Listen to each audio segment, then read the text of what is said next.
Meditations for Every Day in the Year by Bishop Richard Challoner. August 25th, on humility.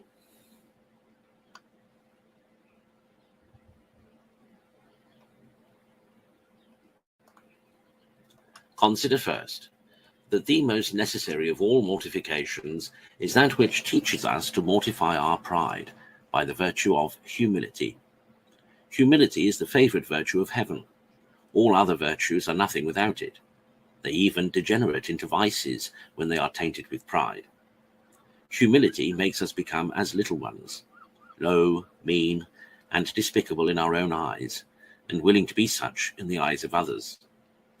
Humility makes us quite sensible of our own demerit, of our misery and sinfulness, teaches us to divest ourselves of all conceit of our own performances or abilities, and to ascribe all good to God alone.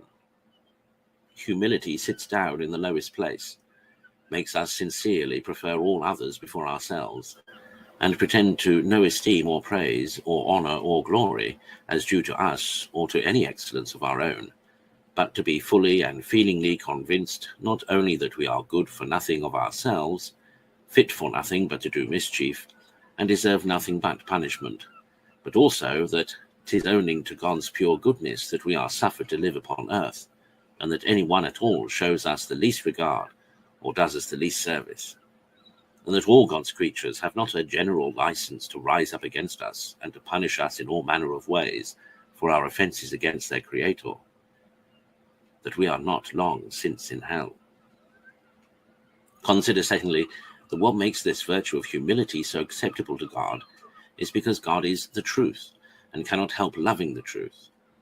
Now all pride is made up of errors and lies, in taking ourselves to be something, in pretending to what is not our due, or ascribing to ourselves what belongs not to us, or in being puffed up with the gifts of God as if they were our own property or of our own growth. And what is all this but lies, sacrilegious lies that offer to rob God of his glory, to challenge to ourselves what belongs to him, and Satan-like to pretend to set ourselves on his throne. But humility goes always hand in hand with truth, and ever grounds herself upon the truth, by giving always to God what belongs to God, and to man what belongs to man, by acknowledging with all simplicity, conviction, and affection God to be all and man to be nothing, and by ever ascribing to God whatsoever there is of good in oneself or in anything created, and reserving to oneself nothing but one's own defects. This is true humility. This is the truth that shall stand forever. This was found in the greatest perfection in the most eminent saints upon earth. This shall reign with them in heaven for all eternity, where God shall be all in all forever. Consider thirdly, that humility is not only a virtue absolutely necessary for arriving at Christian perfection, but that there is even no salvation at all for us without it. There is no going to heaven without God's grace. Now, quote, God resists the proud and gives his grace to the humble, St. James 4:6. And our Lord expressly assures us that, except we become as little children, by humility, we shall not enter into the kingdom of heaven, Matthew 18:3. No, my soul, let us not deceive ourselves. There is no room in heaven for pride. Satan and his companions were cast down from thence by their pride, and their places are not to be filled up, but by the humble. Only they that humble themselves upon earth shall be exalted in heaven. The Most High and the Most Holy, who inhabiteth eternity, will only dwell with a contrite and humble spirit, Isaiah, and will have respect to none to bring them to his heavenly kingdom, but such as in their mortal life, by the virtue of humility, are, quote, poor and little, and of contrite spirit, and tremble at his words. Again, Isaiah.